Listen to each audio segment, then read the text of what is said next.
मुख्यमंत्री धामी ने खटीमा में क्रिकेट टूर्नामेंट 2026 का किया समापन। टूर्नामेंट में कुल 16 टीमों ने लिया भाग। उजली कोट टनकपुर ने नगला तराई खटीमा को 3 विकेट हराए।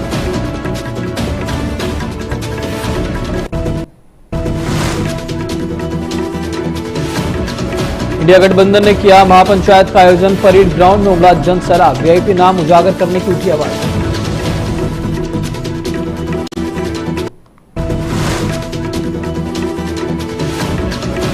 आरएसएस के 100 साल पूरे। वेरुनाग में हुआ विराट हिंदू सम्मेलन का आयोजन। भूपेंद्र और स्वामी योगानंद ने युवाओं से धर्म और संस्कृति बचाने की अपील की।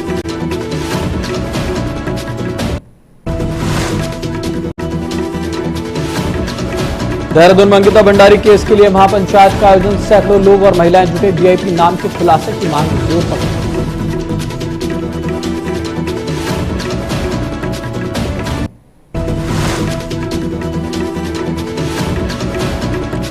निर्मल नगर में सौरभ बहुगुणा ने जनता और प्रतिनिधियों के साथ की बैठक। बहुगुणा ने विकास कार्य जारी रखने और आंचल फैक्ट्री शुरू करने का दिया आश्वासन।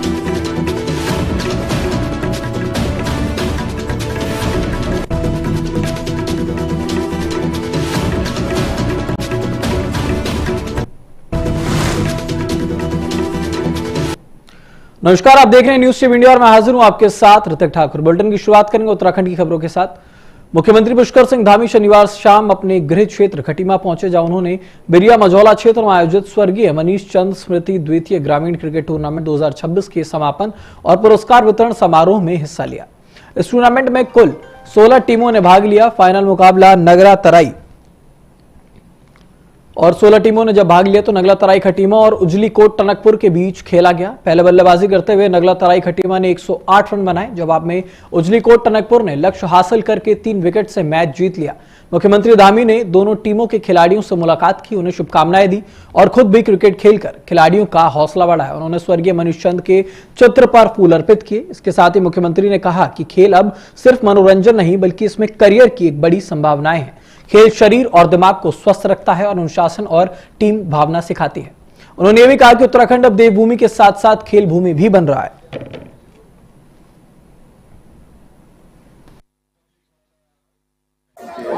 व्यक्तित्व में आता है जो जीवन के हर क्षेत्र में काम आता है। और आज उत्तराखंड के अंदर की हम आदरणीय प्रधानमंत्री जी की प्रेरणा से हमने यहाँ पर पिछले वर्ष राष्ट्रीय खेलों का आयोजन किया और उसके कारण से हमारे राज्य में हम एक खेलों के लिए 8 प्रमुख शहरों में 23 अकादमियों को बना रहे हैं और उसके अंदर 1000 विश्व स्तरीय हमारे खिलाड़ी एथलीट्स तैयार होंगे। स्पोर्ट्स लीगेसी प्लान हमारा तैयार होगा। अनेक इंफ्रास्ट्रक्चर खेल के क्षेत्र में हमारा बड़ा है और अब राज्य के अंदर अनेक प्रकार के खेल जो राष्ट्रीय नहीं बल्कि अंतर्राष्ट्रीय स्तर के खेलों का भी आयोजन हो रहा है।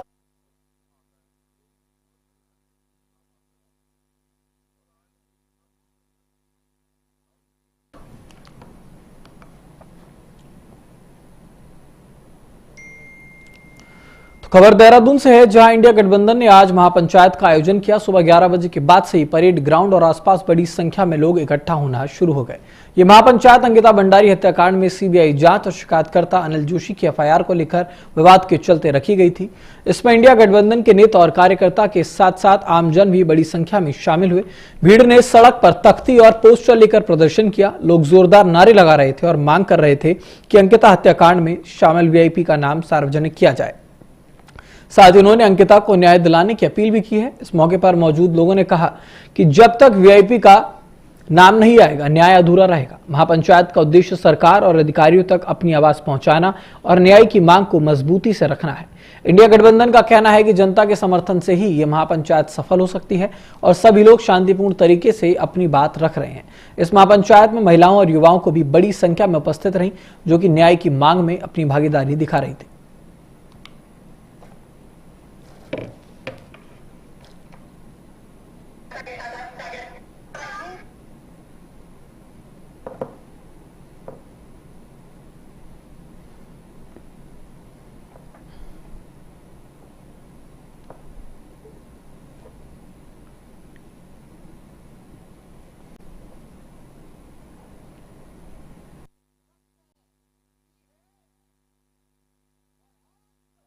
वक्त की महापंचायत जन आकांक्षा का जन संघर्ष का एक हिस्सा है। और मैं भी हिस्से के साथ अपने को जोड़ने के लिए आया हूँ। उत्तराखंड की जन आकांक्षा है कि वो वीआईपी कौन है, इसकी जांच सीबीआई करे, मगर सुप्रीम कोर्ट की देखरेख।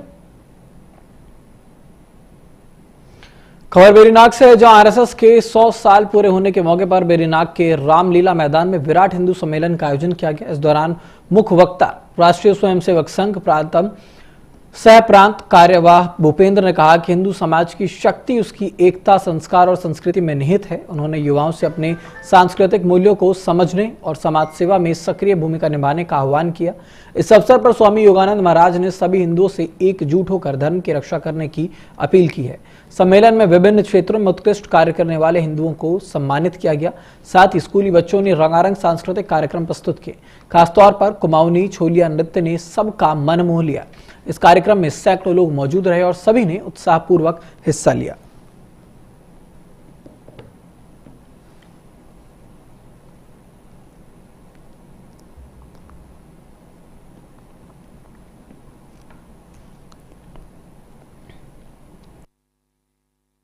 संदेश ये देंगे कि पूरे संपूर्ण भारत वर्ष के जो हिंदू सनातनी लोग हैं वो इस जन जागरण अभियान को रुकने न दें और हमारी जो सनातन पर कुठाराघात कर रहे हैं, आदि अनादि से आक्रमणता या भारत में आए, इसकी संस्कृति का जो है नाश किया, इस संस्कृति को बिगाड़ा है। सनातन धर्म को बरकरार रखने के लिए, इसकी छवि बढ़ाने के लिए प्रत्येक हिंदू को जो है जातिवाद, मतभेद सब भुलाकर एकमत होना है, एक ध्वज के नीचे आना है जो सनातन ध्वज है।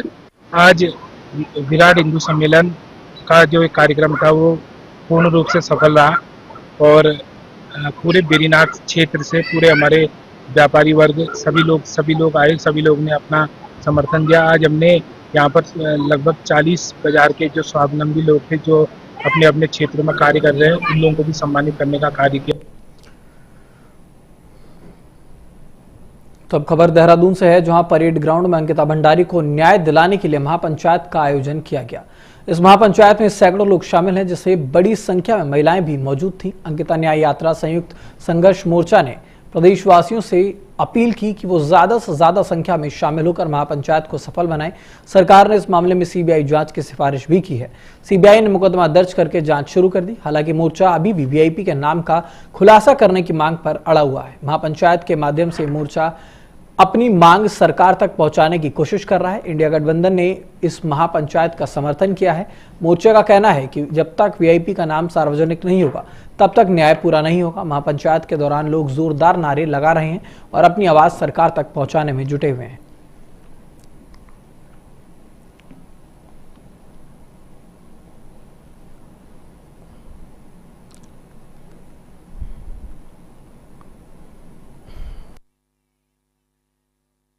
बिल्कुल खुलेगा, क्यों नहीं खुलेगा। हम इसीलिए तो चीजों को कर रहे हैं कि वीआईपी वैसे भी जनता के सामने है और आज जनता उसको जनता के सामने ही रखेगी कि वीआईपी जो है उनको क्यों नहीं अभी तक जांच की प्रक्रिया में लाया जा रहा है। और वीआईपी बिल्कुल साफ है, दुष्यंत गौतम है और अजय कुमार हैं और जिन्होंने इसको हमारी जो भी रिजॉर्ट को तोड़ने की, हमारे साक्ष्यों को मिटाने के आदेश देकर जो वहाँ पे बुलडोजर चलाया है वो भी जांच के घेरे में होना चाहिए। हमारा स्पष्ट मानना है कि हमारे सामने वीआईपी है। देखिए ये तो लड़ाई लड़ी है, हम तो राज्य आंदोलन के दौर से ये गीत गाते रहे कि लड़ना है भाई ये तो लंबी लड़ाई है, लड़ना है बहना ये तो लंबी लड़ाई है, लेकिन जीतने के लिए मशाल जलाई है, जीतने के वास्ते मशाल जलाई।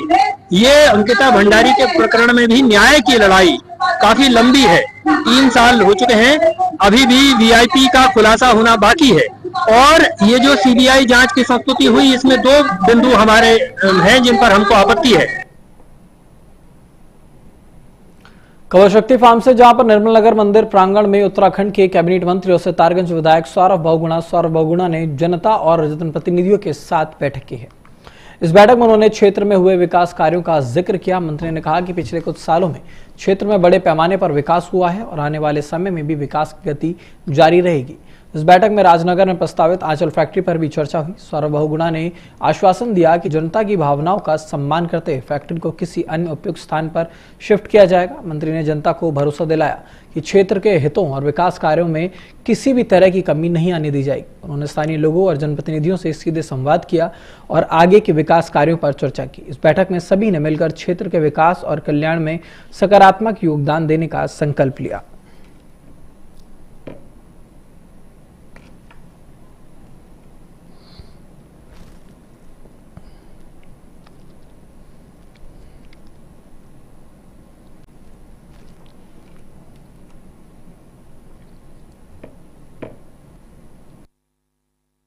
ये बैठक बुलाई थी जिसमें सारे जनप्रतिनिधि थे, हमारे पार्टी के समस्त लोग थे, शक्ति फार्म के विभिन्न ग्राम पंचायतों से जोड़ते हुए जनता थे। मैंने हर मंच में ये बात कही है कि शक्ति फार्म में फैक्ट्री लगाने की मंशा बहुत स्पष्ट थी कि शक्ति फार्म का विकास और ज्यादा तेजी से बढ़ पाए, सत्तारण का विकास बढ़ पाए, लोगों को रोजगार उपलब्ध हो पाए, मातृ शक्ति को रोजगार हो, युवाओं को रोजगार उपलब्ध हो। क्योंकि देखिए फैक्ट्री आएगी तभी रोजगार होंगे, पुरानी फैक्ट्री में रोजगार उपलब्ध करना बहुत मुश्किल हो जाता है, नई फैक्ट्रियां जब लगेंगी तभी लोगों को रोजगार मिलेगा।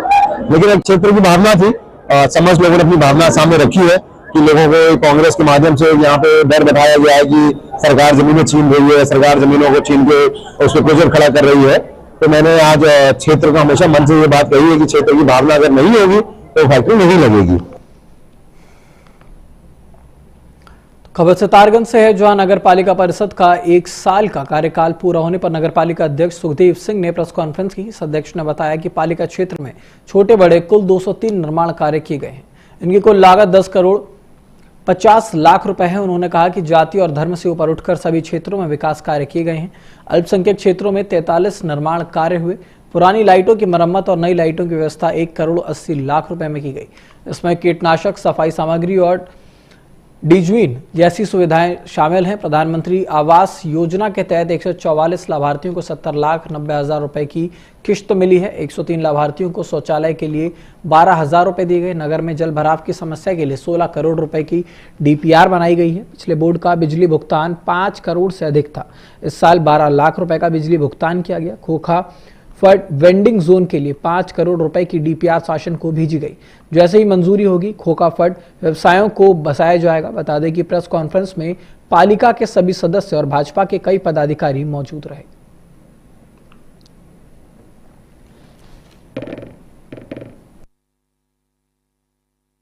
मैं यहाँ पर पधारे पहुँचे सभी पत्रकार बंधुओं का तहे दिल से धन्यवाद करता हूँ। मेरे को आज आप सब लोगों के सितारगंज वासियों के आशीर्वाद से शपथ ग्रहण किए हुए आज मेरे को कार्यकाल का 1 साल पूरा हुआ। 1 साल में हमने क्या क्या किया तो उसके बारे में मैं आप लोगों को बताना चाहता हूँ, सितारगंज वासियों को, कि मैंने हमारे बोर्ड ने नगर पालिका से क्या क्या कार्य किए, जिसमें वह सब निर्माण कार्य कुल जो हमने किए हैं इस 1 साल में 203 निर्माण कार्य किए हैं, जिसमें रास्ते, छोटे बड़े रास्ते, नालियाँ और सारे हुए हैं, जो लगभग 10.5 करोड़ के लागत से हुए हैं। हमारे बड़े भाई आदरणीय सुखदेव सिंह जी हमारी पार्टी के वरिष्ठ नेता है। इनके कार्यकाल को 1 वर्ष पूरे होने पे सभी हम सितारगंज वासियों को और पार्टी के सभी लोगों को इस शुभ अवसर पर बधाई देते हैं। और जो 1 साल में ऐतिहासिक विकास कार्य हुए हैं उसका लेखा जोखा भी आदरणीय सुखदेव सिंह जी देखेंगे। मैं बात पूरे विश्वास के साथ कह सकता हूँ कि सितारगंज नगर पालिका गठन होने के बाद सितारगंज के इतिहास में पहली बार इतने विकास कार्य आदरणीय सुखदेव सिंह जी के नेतृत्व में आदरणीय सौरभ बहुगुणा जी के दिशा निर्देशन में हुए हैं। हमारे प्रदेश के यशस्वी मुख्यमंत्री आदरणीय पुष्कर धामी जी के सहयोग से इतने विकास कार्य हुए जिसका लेखा जोखा आदरणीय सुखदेव सिंह देखेंगे। खबर विकासनगर से, जहां पछुआ दून के सहसपुर में विराट हिंदू सम्मेलन का आयोजन किया गया। इस कार्यक्रम में साधु संत और बड़ी संख्या में लोग शामिल हुए। इस सम्मेलन में सनातन धर्म और संस्कृति से जुड़ी बातें साझा की गई। साधु संतों ने युवाओं और आम लोगों को धर्म और संस्कार के महत्व के बारे में बताया। इस मौके पर भारतीय जनता पार्टी के प्रदेश प्रवक्ता नवीन ठाकुर और नेता नीरज कुमार भी मौजूद रहे।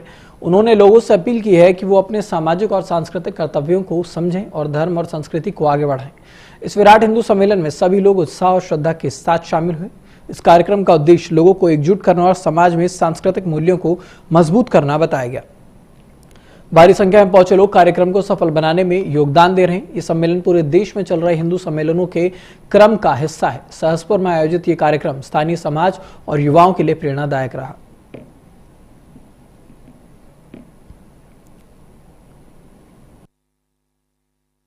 लोकप्रिय चैनल के माध्यम से अपने क्षेत्र की जनता को बहुत बधाई दूंगा कि सहसपुर में भी एक विराट हिंदू सम्मेलन होने जा रहा है, क्योंकि अब से पहले 2006 में हुआ था, तब देहरादून में हुआ था, जिसमें हमने प्रतिभाग किया था। और उसके बाद अब ये छोटे छोटे स्तर पर जो हो रहा है, निश्चित तौर पर हिंदू जाग रहा है, एकजुट हो रहा है, संगठित हो रहा है, और इन्हीं सब भाव के साथ समाज में समरसता हो, सब एकजुट हो, जाति भाव का भेद खत्म हो, और सबको एकजुट करने के लिए जो है हिंदू समाज लगा हुआ है। ये विराट हिंदू सम्मेलन पछुआ दून और इस सहसपुर की भूमि पे मुझे लगता है कि पहली बार, हमारे जन्म के बाद तो पहली बार हो रहा है। और एक जितना हमारा समाज इस पूरे पछुआ दून में और इस पूरे मंडल में जो वास करता है, लगभग वो सभी समाज आज इकट्ठा होके चिंतन मनन हमारा समाज करेगा। हमारे लोग जहाँ भी हैं एकजुटता की भावना रखें और एकजुट होने की इस टाइम जरूरत है।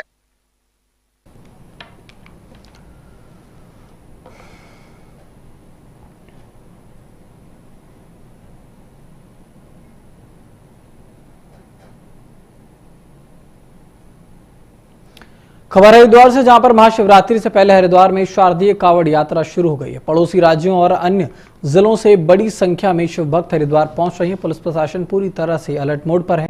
बता दें कि एसएसपी प्रमेंद्र सिंह डोभाल के निर्देश पर कावड़ मेला क्षेत्र को सुपर जोन और सेक्टर में बांटकर सुरक्षा व्यवस्था मजबूत की गई। एसपी सिटी को कावड़ यात्रा का नोडल अधिकारी बनाया गया है। श्यामपुर थाना क्षेत्र और कावड़ के मुख्य मार्गों पर विशेष निगरानी रखी जा रही है। श्रद्धालुओं की सुविधा और यातायात को सुचारू बनाए रखने के लिए नीलधारा और चंडी पुल के आसपास पार्किंग की व्यवस्था की गई है।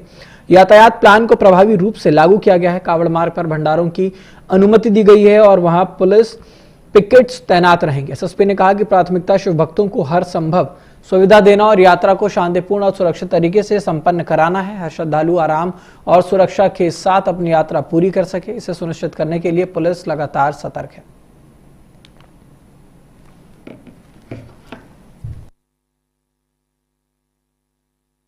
शारदीय कावड़ की तैयारियों के बीच हरिद्वार पुलिस अपनी पूरी तैयारी जो हमने की है उसके तहत आगे फोर्स को ब्रीफ करके लगाया जा रहा है। इसमें निश्चित तौर पे 10 तारीख के बाद से भीड़ बढ़ेगी, हमें पूरा इसका अंदेशा भी है। साथ में 15 तारीख को जब महाशिवरात्रि है उसके बाद भी, क्योंकि सर्दी कावड़ महाशिवरात्रि के बाद भी लोग जल उठा के जाते हैं, इसलिए खासकर श्यामपुर वाला जो क्षेत्र है, हरिद्वार सिटी और श्यामपुर क्षेत्र में हमें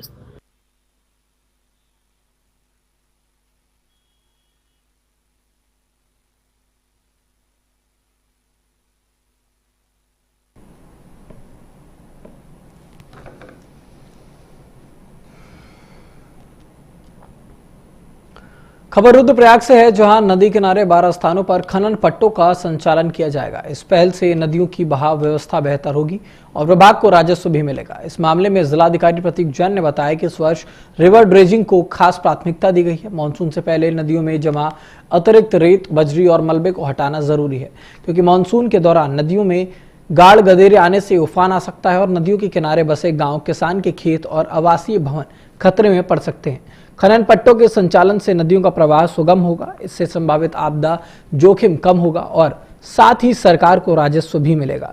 जिलाधिकारी ने कहा कि ये कार्य नदियों की चैनलाइजेशन और ग्रामीण सुरक्षा के लिए महत्वपूर्ण है। मानसून सत्र से पहले इस प्रक्रिया को पूरा करना प्राथमिकता है। रुद्रप्रयाग जिले की नदियों में रिवर ड्रेजिंग से लोगों की सुरक्षा और जल प्रबंधन दोनों में सुधार होगा।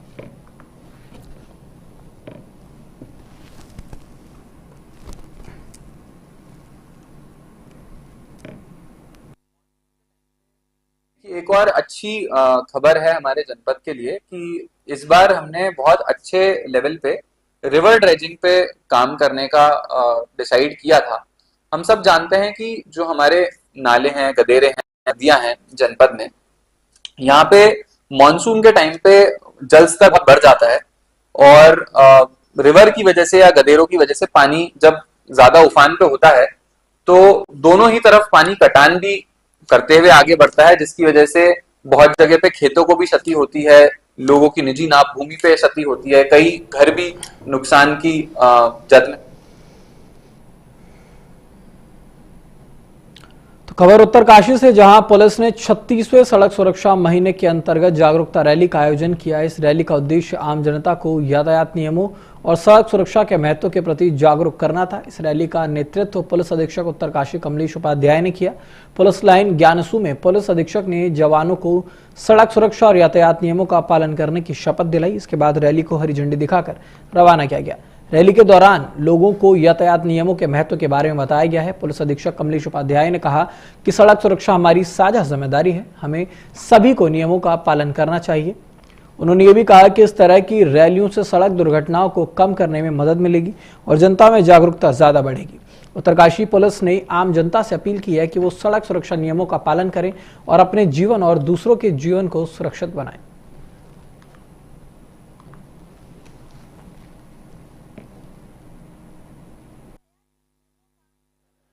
इसका जो ये सड़क सुरक्षा माह चल रहा है, उसी के परिप्रेक्ष्य में आज पुलिस लाइन से रैली निकाली गई, जिसमें हमारे जो नियर बाय जो थाने हैं उन्होंने, लाइन ने और सभी लोगों ने पार्टिसिपेट किया। बेसिकली इसका जो मुख्य उद्देश्य है वो आम जन में ट्रैफिक के नियमों के लिए जागरूकता फैलाना है, क्योंकि हम देख रहे हैं कि ट्रैफिक के जो हम नियमों का नहीं पालन करते हैं तो वो काफ़ी जो एक्सीडेंट्स वगैरह है उसमें वृद्धि होती है और साथ में जान माल भी हमारी उसकी सुरक्षा के लिए बेसिकली ये रैली निकाली। खबर शक्ति फार्म से, जहां पर एक युवक ने फांसी लगाकर अपनी जान दे दी। इस घटना के बाद इलाके में सनसनी फैल गई। जानकारी के अनुसार वार्ड नंबर 1 शक्ति फार्म टैगोर नगर में रहने वाले युवक राजू ब्राइन, उम्र लगभग 32 साल, कल शाम से लापता थे। जब परिजनों ने खोजबीन की तो आज सुबह लगभग 10 बजे किशनपुर रेंज क्षेत्र में युवक का शव फांसी के फंदे से लटका हुआ मिला। इस घटना की सूचना मिलते ही लालकुआं पुलिस मौके पर पहुंची। पुलिस ने शव पेड़ से नीचे उतारकर पंचनामा भरकर पोस्टमार्टम के लिए भेज दिया। इस घटना के बाद परिजनों का रो रो कर बुरा हाल है और पूरे क्षेत्र में शोक की लहर है। फिलहाल पुलिस मामले की जांच करी और घटना के कारणों का पता लगाने में जुटी हुई है। वहीं पोस्टमार्टम रिपोर्ट के बाद ही मौत के सही कारणों का खुलासा हो पाएगा।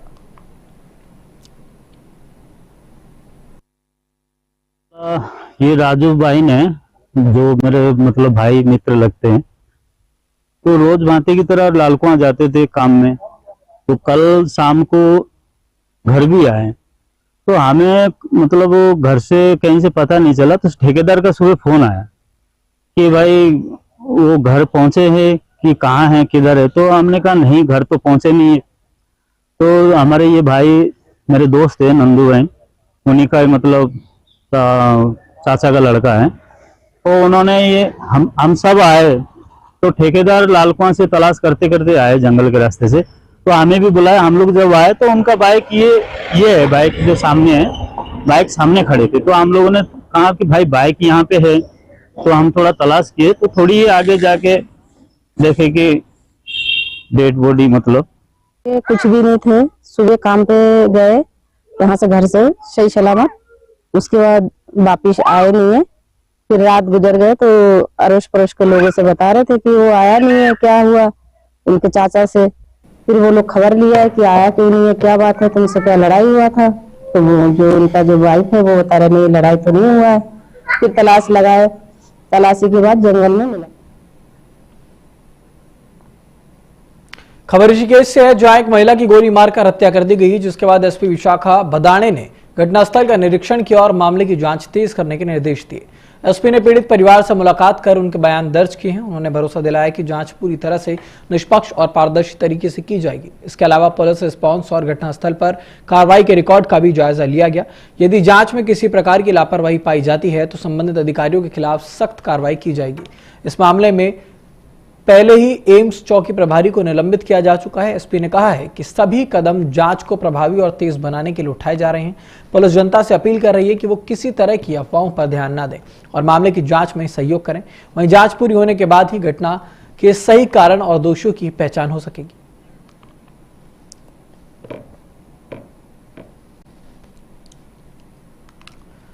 तो उत्तराखंड के ऋषिकेश की खबर आपको बता रहे हैं, जहां पर पीड़ित परिवार के साथ ये मुलाकात यहां पर की गई है। जांच में तेजी लाने की बात अब यहां पर की जा रही है। पुलिस के साथ साथ पुलिस रिस्पांस और घटनास्थल पर कार्रवाई के रिकॉर्ड का भी जायजा लिया गया है। यदि जांच में किसी प्रकार की लापरवाही पाई जाती है तो संबंधित अधिकारियों के खिलाफ सख्त कार्रवाई भी की जाएगी। इस मामले में पहले ही एम्स चौकी प्रभारी को निलंबित किया जा चुका है। एसपी ने कहा है कि सभी कदम जांच को प्रभावी और तेज बनाने के लिए उठाए जा रहे हैं। पुलिस जनता से अपील कर रही है कि वो किसी तरह की अफवाहों पर ध्यान न दें और मामले की जांच में सहयोग करें। वहीं जांच पूरी होने के बाद ही घटना के सही कारण और दोषियों की पहचान की जाएगी।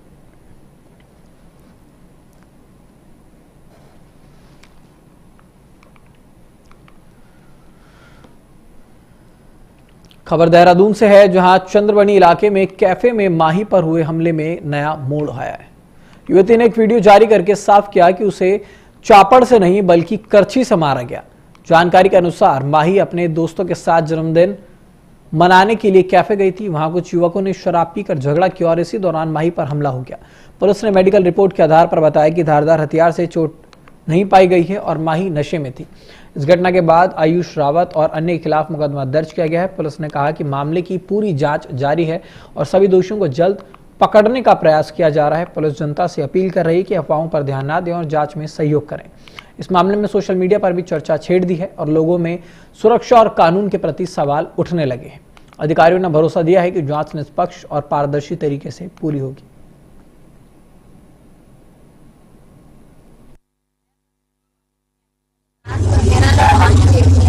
मैं आप सबसे ये कहना चाहती हूँ, मुझको लेकर के शहर में जो भी अफवाहें चल रही है, ऐसा कुछ भी नहीं है, ये सब गलत है। मैं बस इस फियोनिक्स कैफे में अपने दोस्तों के साथ बैठने गई थी। वहाँ 2 जनों का विवाद चल रहा था, जिसमें आपसी झगड़े के चक्कर में दूसरे पक्ष के एक लड़के ने मेरे सर पे गलती से मारा। ऐसा कुछ भी नहीं था, मेरे को चापड़ चुपड़ कुछ नहीं लगा है। वो एक करची थी जो उस दूसरे के चक्कर में मेरे उसमें लगी। तो खबर देहरादून से, जहां पर विदेश भेजने के नाम पर करोड़ों की ठगी करने वाला शातिर गिरफ्तार हुआ। नेहरू कॉलोनी थाना पुलिस ने उपेंद्र सिंह थापा को दबोच लिया। जानकारी के अनुसार आरोपी ने लोगों को फिनलैंड में नौकरी दिलाने का झांसा देकर लाखों रुपए वसूले। उसने फर्जी वीजा, कॉन्ट्रैक्ट लेटर और अन्य दस्तावेज तैयार कर पीड़ितों को ठगा। पुलिस के सामने आरोपी ने कबूल किया कि उसने करीब 1 करोड़ 20 लाख रुपए ठगी के रूप में हड़पे हैं। पुलिस ने अभियुक्त को ट्रांसपोर्ट नगर क्षेत्र में पकड़ा। इस मामले में कई धाराओं में मुकदमा दर्ज किया गया और जांच अभी भी जारी है। पुलिस ने चेतावनी दी है कि कोई भी ऐसे झांसे में ना आए और विदेश नौकरी के नाम पर पैसे देने से पहले जांच कर लें। पुलिस का कहना है कि सभी दोषियों को गिरफ्तार करके सख्त कार्रवाई की जाएगी। इस घटना ने लोगों में सुरक्षा और सावधानी के प्रति चेतना बढ़ा दी है।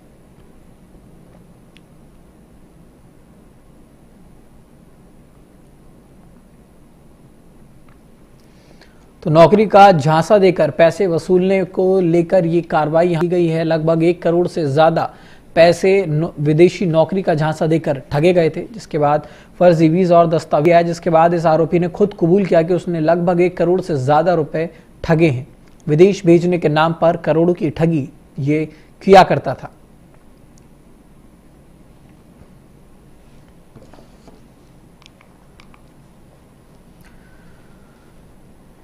खबर जसपुर से है, जहां पर आज पतरामपुर चौराहा के पास एक लकड़ी के गोदाम और कार्यालय में अचानक भीषण आग लग गई। आग इतनी ज्यादा तेज थी कि गोदाम और ऑफिस में राखी लकड़ी और अन्य सामान पूरी तरह से जलकर खाक हो गया। जले सामान की कीमत लाखों रुपए की बताई जा रही है। आग लगने का कारण शॉर्ट सर्किट माना जा रहा है। खुशकिस्मती ये थी कि इस हादसे में किसी को भी चोट नहीं आई और कोई जनहानि नहीं हुई। मौके पर पहुंचे प्रभारी अग्निशमन अधिकारी श्याम बहादुर थापा ने मीडिया को बताया कि MDT के माध्यम से आग लगने की सूचना मिली थी। तुरंत टीम मौके पर पहुंची और स्थानीय पुलिस और लोगों की मदद से आग को काबू में किया गया।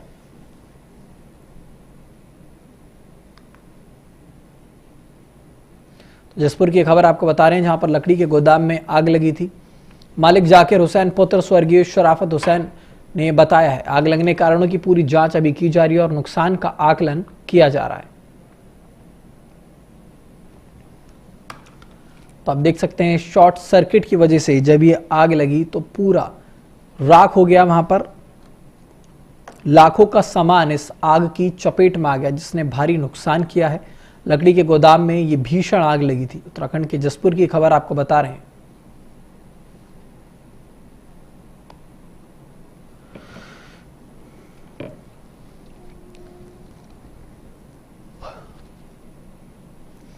राखी, लकड़ी और अन्य सामान इस आग की चपेट में आ गए, जिसने भारी नुकसान किया है।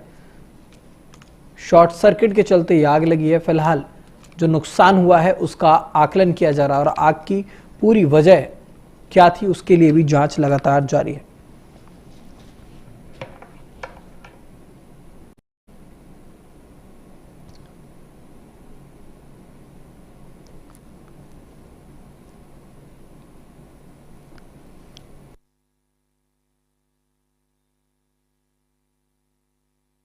सूचना प्राप्त हुई और वायरलेस सेट द्वारा भी और क्या कहते हैं MDT द्वारा भी सूचना प्राप्त हुई। 2:29 पे जब सूचना प्राप्त हुई कि लकड़ी मंडी में आग लगी है। जब लकड़ी मंडी में हम पहुंचे तो वहां देखा कि नाम था जाकिर हुसैन की लकड़ी की दुकान में आग लगी थी, जबकि काफ़ी नुकसान हो गया। आप भी देख ही रहे होंगे पीछे तो नुकसान हुआ। तो 2:29 पे हम जैसे पहुँचे तो 2-2.5 मिनट में यहाँ पहुँच गए थे और फिर जब देखा तो हमारी 2 गाड़ियाँ उसमें लगी थी। हम लोग लंच करने के लिए गए थे तो हमारा जो मजदूर है यहाँ पर उसने बताया कि यहाँ जो है आग लग गई है और आग का जब एक्चुअली क्या है वो शॉर्ट सर्किट से जो है आग लगी है। अब पूरा गोदाम है, पूरा ऑफिस, सारे जो यहाँ पर साल का, सागवान का, लिप्टिस का माल रखा हुआ था। आपके सामने है सारी चीज़ें जो जल के बिल्कुल राख हो चुका है। जो बचा है वो भी किसी उपयोग के लिए है भी नहीं। वो लगभग कितना कल आप माल मानिए।